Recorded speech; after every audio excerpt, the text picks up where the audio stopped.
Good morning, everybody. Is This it is st- John Stoll and Jim Cerrone from the Green Valley office of Realty One Group. And we wanted to go over a few things today that we get questioned on all the time. So, Jim, well, first of all, how was your weekend, John? How was no, I was going to ask you. So, what do you think about this? Before we get started onto this, I'm anxious to know what your thoughts are on why Tiger Woods played in the Masters. Because he's Tiger Woods. He always wants to do his best, and he always wants to excel at a high level. And I think he wanted to prove to him. This is just my own opinion. He probably wanted to prove to himself he could actually do it. Don't you think? I mean, he finished the Masters. How many breaks did he have in his ankle and his foot? Like Almost lost his leg. I've lost numbers of how. Yeah, exactly. They were talking about amputating his leg, and every announcer, every sports show said when this happened, he will never play again at a competitive level. I don't know how much more competitive you can go than the Masters. And I don't know how much more success you can get in his condition than making the cut. Exactly. So that's a great point. I mean, that was I watched almost the whole thing, and I don't watch golf unless Tiger Woods is playing. I'm one of those guys. I'm one of those knucklehead fans that, yeah, that's me. If Tiger Woods isn't playing, I don't have the same interest, I guess. So, Same goes I, for the crowd that's there. and anyone who's being honest will say the same. Well, not anyone, but there are true golf fans, and there are golf fans that dislike Tiger. I've always admired Tiger Woods for the person he is, and for the giving back he does, and just the motivation factor. I mean, he's failed so many times and had to come back so many times. That's amazing to me. So, Yeah, it is. So it was an interesting weekend to say the least. And I saw my first hockey game. I've never seen a Golden Knights game. That was very cool, actually. Talk about loud. It's very loud in there, man. It's just you ever been to one? nope, never been to one. Want Wow. to motivational. I want to get there. Yeah, it's a pretty cool thing.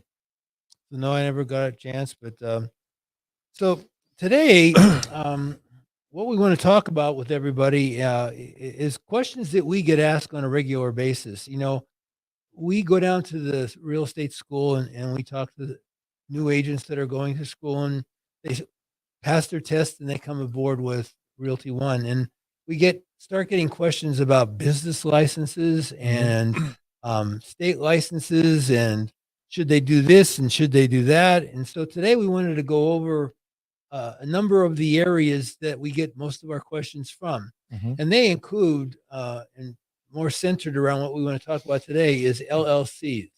Mm-hmm. A lot of the agents come to us, at least to me, and they ask questions about business licenses and LLCs. So, first question that I get all of the time, Jim, is if I'm an agent, a real estate agent, do I really need to have an LLC? Well, before I even answer that, I just want to make it very clear to everyone out there to watch this video. We're not attorneys. We're not giving legal advice. We're just trying to help look at this from a perspective as a realtor trying to protect their assets. Correct, John? Correct. So, when it comes to forming an LLC and everything else surrounding an LLC, and we're going to have a attorney on here in a couple of weeks to dive deep into the LLCs and why you need one. There's tax consequences. There's other complications behind it. But for the simple, um, everyday realtor looking to protect their assets, that's what we're going to talk about. So, if I join as a realtor brand new, do I need to form an LLC? That's the The question. quick answer is no. You truly do not need to form an LLC. I get answered all the time. I need to form my LLC. Why are you forming an LLC? I don't know. I just heard you had to do that. Not necessarily, unless you've got a substantial amount of assets you want to protect. And again, for other tax reasons, you need to talk to your professionals and find out if you even do need to form an LLC. As I said before we came on here, my accountant always says, don't bother. Don't bother forming an LLC. I got mixed messages. I always heard you had to form an LLC. You didn't have to form an LLC. So I've always felt I wanted to protect my assets the best I could, and you feel the same way. You've had how many LLCs? Well, I have a personal one that I've used for years and years and years, but during my development days, for every project that we started, we would start, we would start a bank account and we would start an LLC in the name of the project. Right. And every project had their own LLC and their own bank And account. the purpose of that was what? Protect the assets Protect of the the project. So I guess that's what we're trying to convey. You have to have the correct reasons to form an LLC, in my mind anyway, and those are ultimately to protect. But remember, if you're working with Realty One Group, you have how many millions of dollars in protection or E&O insurance? $2 $2 million. $2 million You're a protected person. up to $2 million. So that's a big thing, right? Understand that protection that we have, though, it's to protect you from a lawsuit. So you have an attorney that's going to be protecting you and handling the things for a lawsuit. You're covered up to $2 million in case of whatever happens. It's not really have anything to do with the LLC because you can still get personally sued for that. Correct. That's just to protect you and your license and but if someone were to sue you, God forbid, someone were to sue you directly as a realtor, if they sue you, if you're not in an LLC, they're going to sue you directly, personally, right? Right. If you have your name in an LLC and you've done everything proper and correct, again, all they can do is sue the LLC and the assets within the LLC. If there's no assets in the LLC, that's what they're going to get. If I'm considering suing John Stoll and I find out John Stoll has a $4-5 million home, has all these cars, has all this wonderful stuff, I'm going to go after you. If I feel, that you've damaged me and I need to sue you. But if you've got an LLC with no assets, am I going to sue you? It's probably a different John Stoll to start with. Just let's make that clear. Sorry. Yeah, I was getting way too serious there. Thanks for lightening up the mood. But you're absolutely right. But what I'm saying is, if there's not, anyone can sue anybody. Anyone can sue anybody. It's But if I know you have no assets to your name, I'm not going to spend $15,000-$20,000 to go after you for that, right? absolutely. That's why that's the main purpose of the LLC is to understand it's all about protection. So it's funny how these questions kind of escalate and then they kind of take a life for themselves because there's a path. They always follow a path. Mhm. And the path starts with, I'm an agent, do I have to have an LLC? So we answered that question. So then right away it jumps into question number 2, and that is, how do LLCs work and how do how do you stay in compliance with them? And that's a whole different subject. I mean, that gets a little bit deeper into the LLC and how an LLC is put together and what protection you have from an LLC. So that's one of the things that I think we'll wait and deep dive in with an attorney here.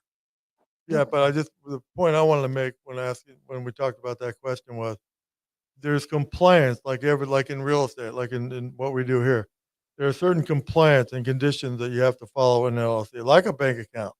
You have to have a bank, you have to have a bank account in the LLC name. You have to have your license. A realtor has Did to have you get that? license LLC. You have to have a bank account in the name of the LLC. So what we talked about before this, John, if I want to buy a car and I want to protect that car, if I want to put it in the LLC and I make personal payments on that car that are not in the LLC, I pretty much lack my protection Right. for owning that for making pay.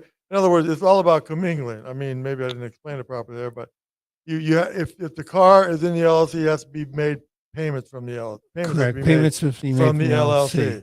If you start going back and forth and commingling funds, and someone were to sue you, they're going to just bring that up and they're going to say, this corporation is invalid.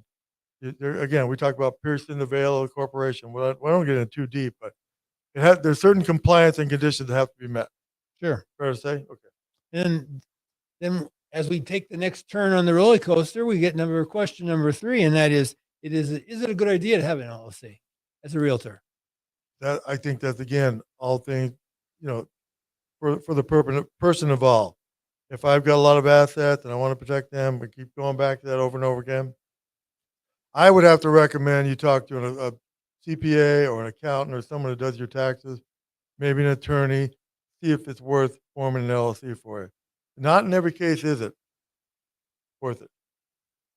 So you can walk around the office and you can hear groups of people talking, and you'll always find groups with different opinions on different things. Yes. And so certain groups will say to you, oh yeah, by all means, you need that. It's a good idea to have an Right, LLC. And right. then other groups will say the opposite. Well, you really don't need an LLC. Don't worry about that.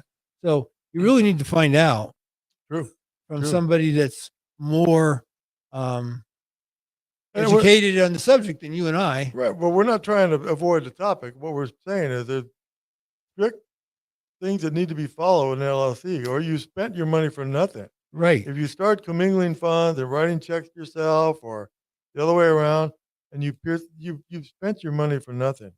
So think of this. Every year that you have an LLC, you're going to be required to renew that LLC Mm-hmm. with the government, the state. And the state is going to charge you not only the renewal fee for the LLC, but they're also going to charge you a business license fee, which is what you really need, the business license. Yes. That's the must. The LLC is, well, if you want to have it, it's a personal choice. Well, again, there's additional costs involved. There's additional We'll get to costs that involved. in a minute, but Additional annually costs. is what, $300, $350 to file every year, right? Yep. Yeah, okay. So there's another cost involved if you need that cost. If you have an LLC and you have no assets, substantial assets, and you're spending that kind of money, maybe you're better suited spending that on your marketing or something else for that matter, right? I would say that. Okay. Here's a question. Won't my E&O insurance that I have with the company, won't my E&O insurance that I have with the company protect me in case of any issues that I run into? Well, the key word, will it protect me or any issues I run into? It'll protect your license, so to speak. It protects the company, right? So, but personally, anyone can sue anybody. They can come after you, John Stoll, in your $4 million home. That's the other gentleman. Yeah, but I mean, they can personally come after you if they choose to. But I do rent it out on weekends. But again, they can always sue you. The company will protect you. The E&O will protect you to a point. But come after you personally, that's a different topic. And then lastly, they agents will push and push and push to try to get information from anybody they can without following directions by going to see their licensed CPA or an attorney to get professional opinions on this stuff. And they'll come to us and they'll say, "How do I get an LLC?" So there's different ways to get an LLC. One, you can hire an attorney and they can put it together for you. There's companies that will do that for you. Don't necessarily have to be an attorney.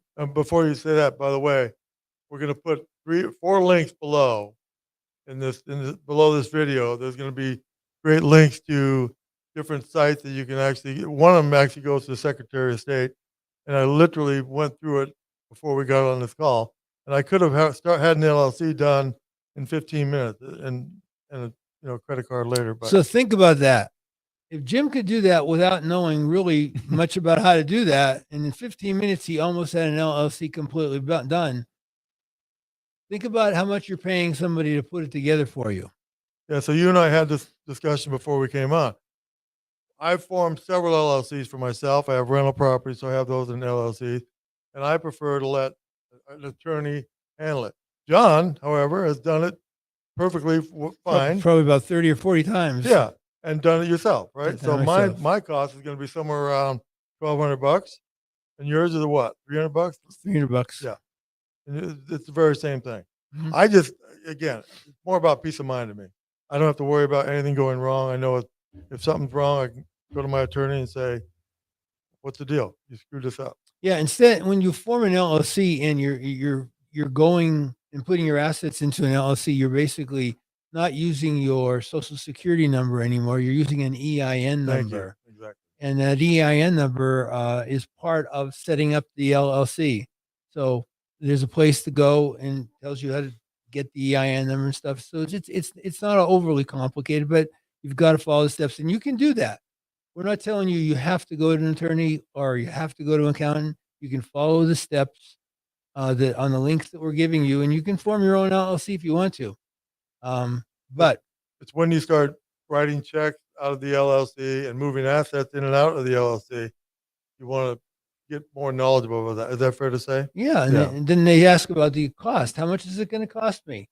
Well, if you do it yourself, it's going to probably cost you $300, $350. Mhm. If you get someone else to do it, it could be up to 1,000 for someone else to do it. Right. So everybody's going to have a different price on doing it for you, but it definitely it's going to change, and you might find your best friend knows how to do it. Be careful. With best friends know how to do You it. know how Make that sure goes with the best friend. yeah, that could be dangerous. So be careful of what you're doing and making sure the person is doing it right when they're doing it. And then, do I have to change my license to get to an LLC?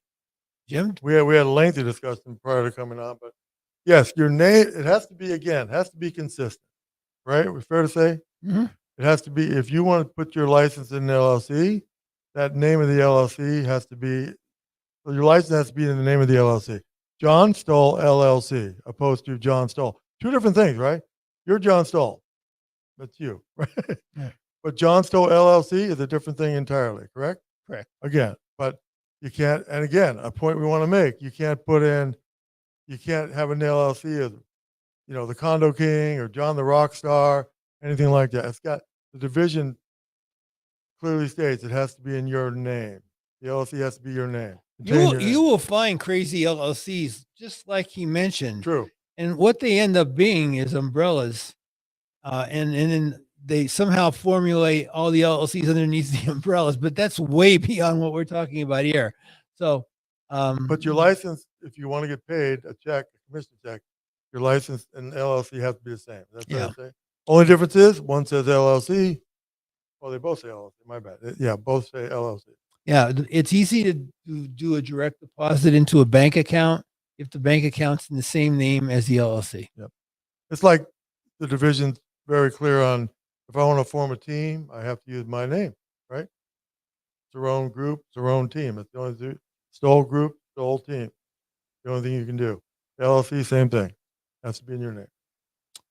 So be careful out there. I guess that's the point we want to make here. Yes. Just be careful out there. Look through the links that we're going to be providing to you, and I'm sure you'll have questions. There's places to go on the Silver Flume site that's the state run, and they can answer those questions for you if you're not 100% sure. But find out, ask around. Don't just look at one and say, okay, that's the way to do it.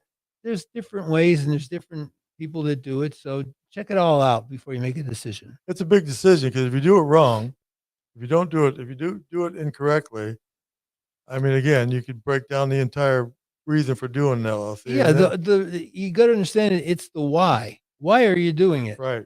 The why is to protect assets. Mm-hmm. That's exactly why you're doing it. That's the only reason you do an LLC is you're protecting assets from somebody that's going to try to sue you and try to get to those assets. They have to pierce the LLC to get to them. Let me go back a little bit. So the EIN number, what can you explain that again? The EIN number is what? It's in lieu of the Social Security number. It's like the Social Security number of the LLC. Mm-hmm. Okay. I'm sure there's a better definition in, but no, that's that's I know that's pretty much what it is. It's like they're gonna if you want to buy something name the name of the LLC, a lot of times they're gonna ask your EIN number, right? When you filled out your application for our company, you did a 1099. Mm-hmm. And in that 1099, you filled out your name, the address where you live, you signed and dated it, and you filled in your social security number. But there was also a box right in there where the social security number was for an EIN number. And so if you were actually signing up with the LLC, you would be signing up with your name LLC, and you use an EIN number on there and the address where the EIN number is located. Now, one of the things when you form an LLC, you have to have a resident agent. They call it a resident agent. Mm-hmm. It's a person that's responsible for getting all the communication that gets sent by the state to you. So you can see what the state might be requiring. They may be sending renewal notices out that your renewal for your LLC is coming up in September, so they're going to send a mail out. The person who's the resident agent has to have a Nevada address, and it's got to be something other than a PO box. It has to be an actual address and one where they read and get their mail every day because they're protecting you. You don't have to do an attorney. You don't have to have an accountant. It just has to be a resident agent, somebody from Nevada who has an address in Nevada, a mailing address, not a PO box, and one that's checking their mail every day. So they could check it. If there's something to do with your LLC, they could let you inform you of what's going on. So someone who actually opens their mail opposed to Yeah. throws it in the garbage. Correct. Yeah. What else haven't we covered, sir? I think that I pretty think much. for this particular exercise, we've gone about as far as we want to go because we don't want to get too deep in this without having somebody here who specializes in it. Mm-hmm. But that's the whole guts. I mean, in my development company, it was very simple. We started a new project. We were going to build a commercial building, and we named it, the ABC building. We would make an LLC, the ABC LLC, and we would make a bank account, the ABC, bank account. And so the money, everything that went along with that building that being built, all the construction costs, everything would go through a system that always went through the same bank account back into the LLC and vice versa. And you can use them for tax write-offs, but we're not going to get into that right now. That'll be our second phase. That a lot of people get them for tax write-offs. Well, there's also if you own several rental properties, you have a main LLC, you have all these little sub LLCs, for lack of I don't know what they call it. Something better than sub LLCs, but if you have a rental property, several, you want to do it that. There are other ways to do this, correct? Fair to say? Yeah. And you just want to find out the right way for you. That's why we always say seek a competent professional when doing something like this. But a very simple LLC, again, can be done. You've done that. Yeah. It's not rocket science. It really isn't. But do you need one? No. It's the easiest question to answer. You do not need one as a real estate agent. So we're going to wrap this baby up, and I think we've answered just about every question we wanted to, right, for the most part? Have we gotten any comments or questions?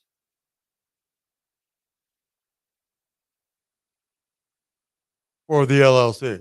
Yeah. Not your personal federal tax number, but your LLC. Thank you, Armando. Armando had a great open house, by the way, over the weekend, if I can mention that. Out in Cadence, right across from a model. So here's the deal. He has an open house right across from a model complex. Oh, that's Could it pretty get better sweet. than that? Pretty sweet. Yeah. Yep. And he did great. So anyone else want to comment? Anyone else at all? If not, we're gonna move on. We're going to be coming back on. Are we doing that on Facebook? Yeah, we can do it. Are we on Facebook now? Yeah. Okay. Same thing. We're gonna do YouTube and Facebook, right? We're going to be coming back on shortly with talking about how a seller and a buyer can deal with the contracts when they're in contract. Can the seller get out? Can the buyer get out? How can they get out? Those type of things, because I think there's a real misunderstanding of that. So hang with us for that, or jump back on, I should say, for that. But we had a discussion the other day, I think it was yesterday, basically said there's all kinds of ways for a buyer to get out of a contract, but how many ways for a seller to get out? Not many. I can't think of any. And the thing of it is, a lot of the sellers that are coming through right now, our buyers that are coming through right now are putting these crazy offers in. We're getting into the subject. Do we want to really go down the path right now? We'll save that for the actual. Yeah, We'll save that. But it's pretty interesting when you think about it. All kinds of ways for the buyer to get out, but for the seller, no, not so much. Thank you all. Have a great day, everybody. Bye-bye.